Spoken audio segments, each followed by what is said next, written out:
Hey everyone, welcome back to another video. I hope you enjoyed these stories, but before we begin, I wanted to give a trigger warning. The second story in this video contains an almost sexual assault kind of experience. It's not quite sexual assault, but it's pretty damn close.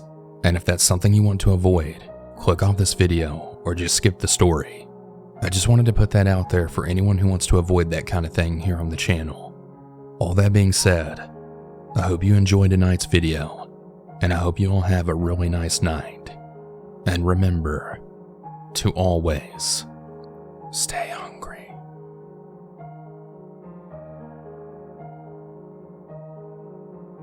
So I have two older brothers, and for privacy reasons, we'll call them O and D.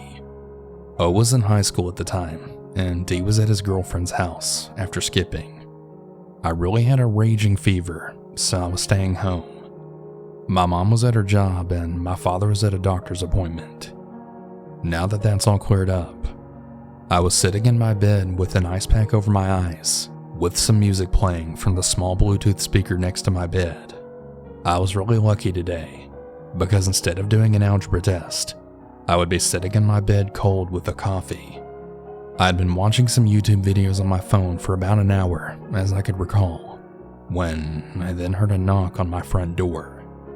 Now, I don't really have any friends, and well, my neighbors had no reason to knock on the door. I took off my ice pack, set it on my nightstand, and then walked to the front door. Being the stupid kid that I was, I looked out the window and into the peephole. For some context, when you walk into my house, there was two large windows on either side of the door, and then directly across there was a staircase, and a few feet to both sides of the entrance, there were hallways leading to different rooms. Well, when I looked out the window, there was a man who I could tell was in his 50s. The guy was just standing there, and he was trying to spy in the peephole. His grin went from ear to ear when he saw me standing at the window. My eyes began to widen as my heart sank. I ran up the stairs to my mother's room, and I sat in her closet. The worst thing was when I heard the glass shatter. I hear footsteps come up the creaky old stairs as I dialed 911 on my phone. I don't know how I got this lucky, but instead of coming into my mom's room, he walked into my older brother's room, searched his closet and under his bed, then went out. Then he walked into D's bedroom, doing the same thing to his. Then just as he was about to check my young sister's room, I then heard my saviors.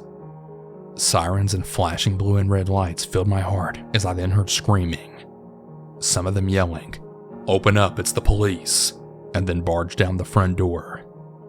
I then ran out of the closet and right into the arms of an officer, not taking in just how many officers were actually there. The police called my parents, and my mom came home right away. When I got questioned by the police, all I can make out is that he was 5'7" and was in his 50s. The man was arrested, but I don't really know what happened after that. This happened 8 years ago, but it still really terrifies me to this day.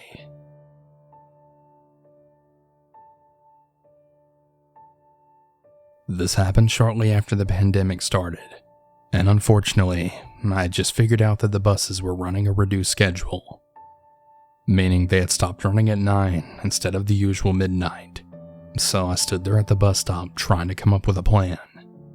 My husband and I don't really have much money, so a cab was out of the question, and I had our only phone, so calling him wasn't an option.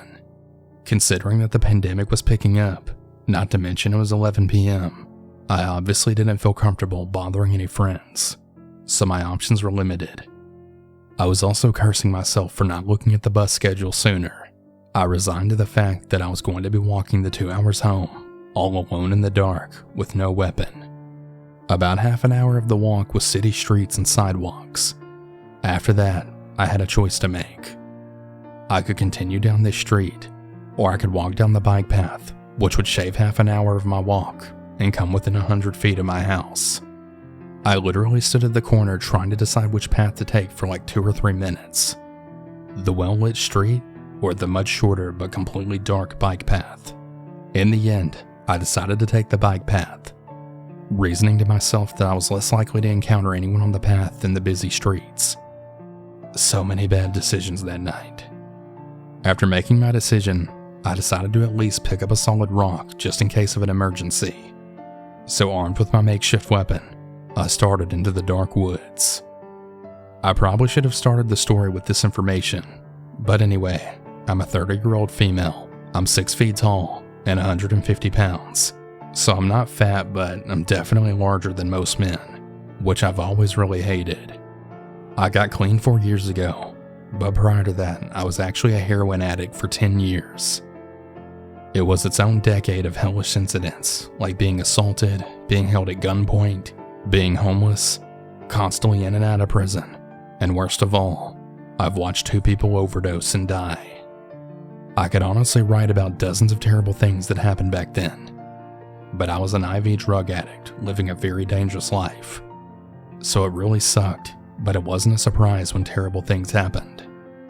I lived prepared to die at any moment, and I was fine with that. That's why this incident affected me so terribly. I mean, after I'd gotten clean and left my old dangerous life behind, I honestly felt like no harm could befall me. Like nothing bad could happen to me unless I brought it upon myself. I desperately wanted to live now, and I thought that desire was enough. But I was very quickly reminded this isn't true. My old life left me very cynical, but also very aware and street smart. So when I then heard the sound of someone else walking down the bike path towards me, their feet crunching on the crushed rock, I was instantly on edge. At that point, I didn't feel like I was in danger, just that I had to keep on my toes until this person was no longer near me, especially because of my reduced vision. To explain a little better, I live in the north of Canada, in one of the most northern cities actually, and this all took place in June. So here during the summer months, it's almost never completely dark. It just looks like dusk or dawn is about to come, but it's like that all night. So although I could make out this guy's shadow, or what I assumed was a man coming towards me, I really couldn't see any details at all. But the closer he came towards me, the more confused and terrified I became. I thought he was walking like a scarecrow, his hands out stretched to the air, which was disturbing enough. Then I realized he was carrying a large stick across his back with his arms resting along it. Now initially, I was really relieved to see this, that he wasn't acting like a crazy scarecrow. He was just prepared to defend himself on this dark path as I was. Definitely nothing wrong with that. I had a large rock in my hand, and I wasn't planning violence, but my relief was short-lived.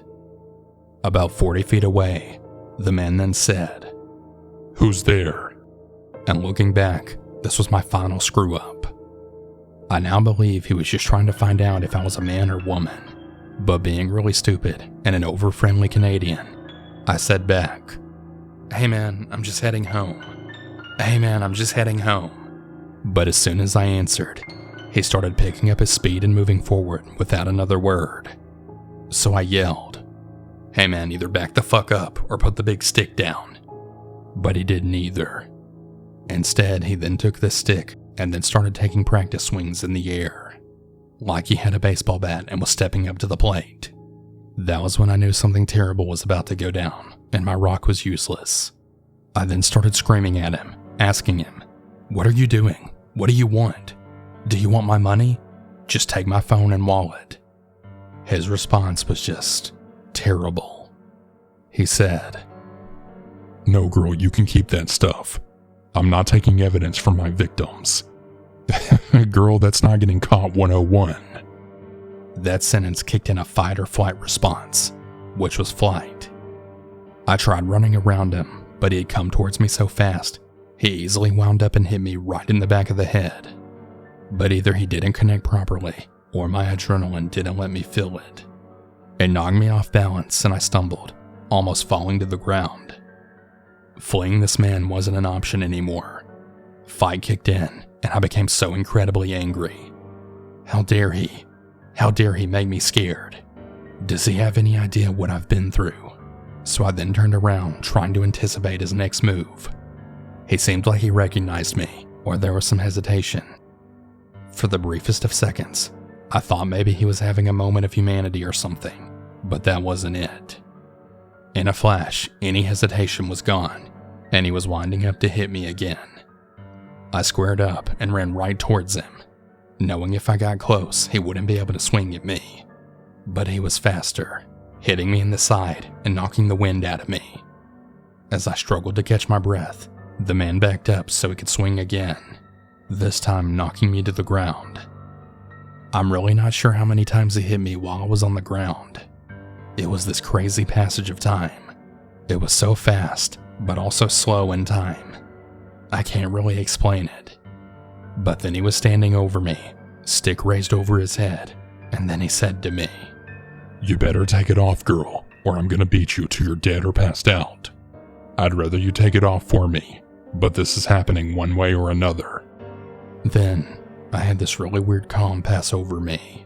Everything became clearer in my head, and it was almost like my husband was whispering right into my ear. A good kick to the knee will drop the toughest man. My husband lived a rough life too, and this was always a joke he made. Not happy? Kick him in the knee. It'll drop anyone.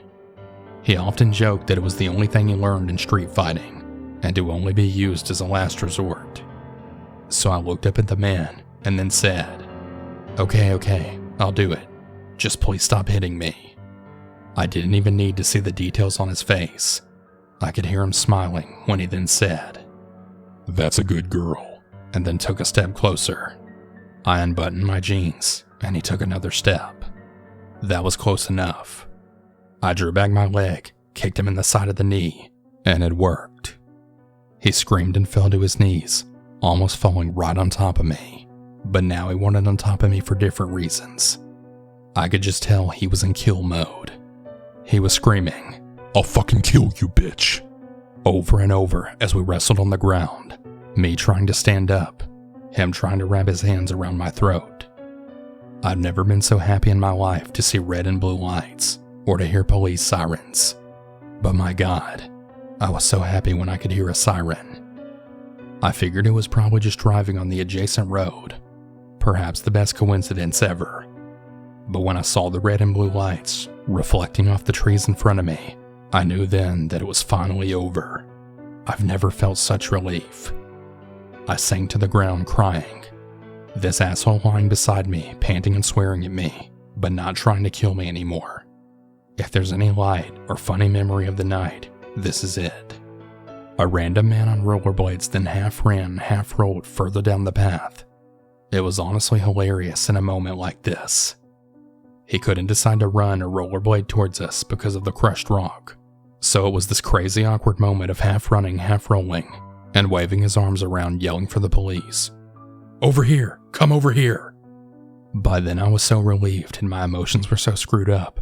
I was laughing and crying at the same time like a crazy person, as two cops jumped out of their car and then ran up.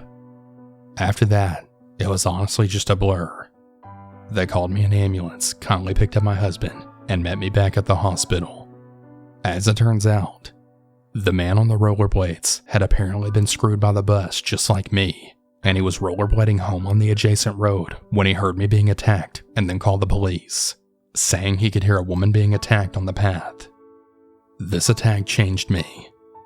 It changed everything, and not for the good either. It really brought back repressed memories of other assaults, and without my coping strategy of drugs, it was so much harder than it was before. Nothing to numb that pain, and years of trauma brought back to the surface. There's a few positive things, I suppose. I spoke with the cops after they helped me to figure out why he hesitated to attack me. He told them, "I didn't realize how big she was, or I never would have gone after her." He also admitted to assaulting 2 other women. None of these charges have been brought to court yet, but I'm gonna be ready to testify when they are. Since I apparently tore the muscles and ligaments in his knee, guy who tried to assault me and derail my life, I can't fucking wait to see you again, and I really hope you're still limping when I do.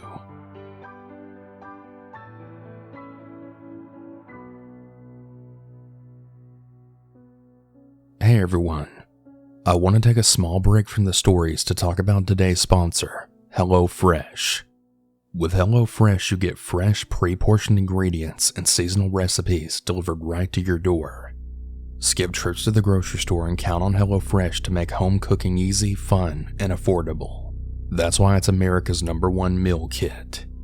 The holidays can be hectic, but HelloFresh helps keep things simple with recipes and ingredients that cut out grocery shopping and limit meal prep time so you can spend more of the festive season with friends and family. HelloFresh isn't just for meals. Their marketplace features a variety of add-ons for breakfast, desserts, and even seasonal snacks, like Pillsbury pumpkin cookie dough. I like HelloFresh personally because it's just so much easier prepping all my meals when I'm trying to go to the gym every day. And let's be real, sometimes when you get home from the gym or even home from work, you just really don't feel like cooking. And that's why HelloFresh is absolutely perfect for that. Go to HelloFresh.com/dinner14 and use code dinner14 for up to 14 free meals and 3 free gifts. That's HelloFresh.com/dinner14 and use code dinner14 for up to 14 free meals and 3 free gifts. HelloFresh, America's #1 meal kit.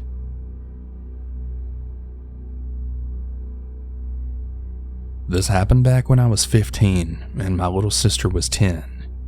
For some context, my parents had got divorced when I was 7 and my sister was 2. My mom got custody of us and I've only seen my dad about 3 times a year. Anyways, this happened in late November, early December in 2017. I also live in Colorado, so there was already about 6 inches of snow on the ground when this happened.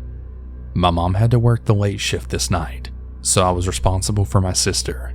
I put her to bed at about 10, watched some TV, and had been texting my friends. It was right around 12:30 when I had started to get really tired. I was watching infomercials for dumb products when my sister came in the living room. "What are you doing up? You know you need to be in bed," I said. "I heard some noises outside the window," she shakily said. I went into her room and I then saw boot prints in the snow. I just told her to go back to sleep. I decided to go to bed then because I was really tired. I was sleeping really peacefully until I heard my sister screaming. And it wasn't just any scream either. It was one of the most blood-curdling screams I think I've ever heard. I ran in the room with the baseball bat and I saw this tall, lanky man standing over my sister. I ran to the man with the bat and then swung as hard as I could. It was enough to make the man jump back out the window and then run away. I let my sister stay in my room with me for the rest of the night. We didn't call the cops because, well, at this point he was long gone and we didn't think there was much we could do. I'm now 19 years old and my sister's 14, and we bring that night up very often. I'm just really glad and thankful that my sister wasn't kidnapped, or hell, even worse. I still get the goosebumps even thinking about it.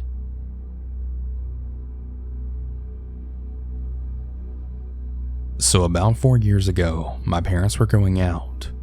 With that, I was going to be home alone for at least 3 to 6 hours. They left around 6 and they said they'd be home around 9 to 12.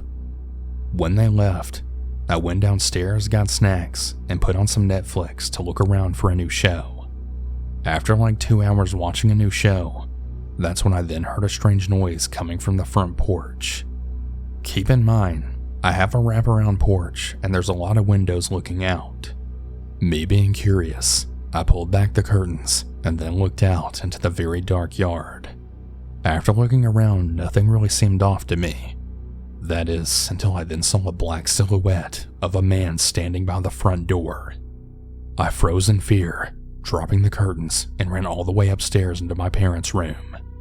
After 5 minutes of waiting, I decided to text my parents. I told them the incident, and they didn't even believe me, given that I was only 13 and I guess they thought I was making it up or something. I actually sat there, thinking maybe it was my imagination. I decided to walk back downstairs and just try and finish my show. I realized the motion light sensor in the backyard was now on.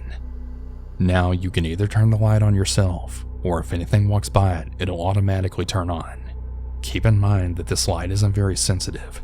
Most times it only turns on if a person or animal walks by it. Once I realized what was going on, I immediately ran back into my parents' room, and once again I was in tears. I picked up the house phone to call the police, when I then heard a whisper from outside my window. "Hey there, I know you're inside. Why don't you just come outside real quick? I just want to have some fun with you. My heart then dropped and was about to beat out of my chest. I froze in fear, then snapped back out of it and called 911. The 911 operator told me to hide in a closet and just stay quiet. She also told me to stay on the line just in case anything else happens. Also keep in mind that my house is around 15 minutes away from the nearest town. After sitting in my parents' closet, I heard the back door creak. Tears started rolling out as I heard someone walking around in the kitchen and the living room. I told the 911 operator what was happening. Then I heard something fall over downstairs. Then I heard the stairs creaking and the man walking around the bedrooms. Thank God I locked the bedroom door because the man saw it was locked and then kept going. Or so I thought. After around 30 seconds, I heard the loudest bang with a man screaming. After this, I then heard police sirens and the man running away and the back door slamming shut. I ran out of the room to see him running into the woods. I ran out and told the cops everything that happened, and they took me to my aunt's house while I waited for my parents to come home. Since I never actually saw the man and can get a good description of him, the man was never caught. I never did have another experience like this again though, so I'm at least glad for that.